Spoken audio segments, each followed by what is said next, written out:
સો મારી real sister અમેરિકામાં રહે છે અને એ ત્યાંની સિટીઝન છે.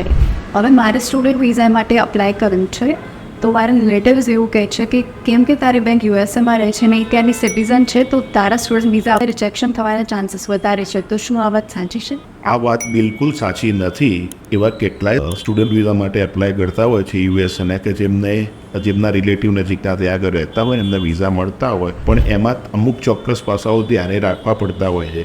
જેમ કે જો તમે DS-160 વિઝા એપ્લિકેશન ફોર્મ જ્યારે સબમિટ કરો છો ને એમાં તમારા જે રિલેટિવ કે સગા રહે છે એની વિગત તમે એમાં નથી દર્શાવતા અને ઇમિગ્રેશન ડિપાર્ટમેન્ટને કે વિઝા ઓફિસરને એની જાણ થાય છે, તો તમારા વિઝા 100% રિજેક્ટ થઈ શકે છે.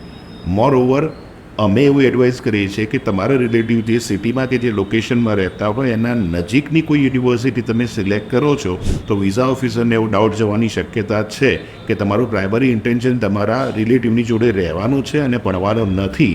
તો એ કેસમાં હવે એવા સ્ટુડન્ટ જે તારા જેવા હોય કે જેમના રિલેટિવ ત્યાં આગળ રહે છે, એ કેસમાં અમે એવું એડવાઇસ કરીએ છીએ કે તમે દૂરના લોકેશનની યુનિવર્સિટી સિલેક્ટ કરો, જેથી કરીને તમે વિઝા ઓફિસરને કન્વિન્સ કરી શકો કે તમારો પ્રાઇમરી ઇન્ટેન્શન એકચ્યુઅલી સ્ટડીનો છે અને તમારા રિલેટિવને એકોમ્પની કરવાનું નથી.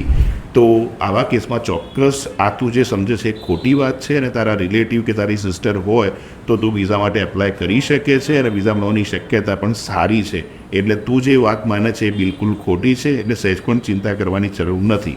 જો તમને પણ આવા કોઈ ક્વેશ્ચન મૂંઝવતા હોય તો you can contact us anytime and do not forget to follow us on YouTube and Instagram. Thank you.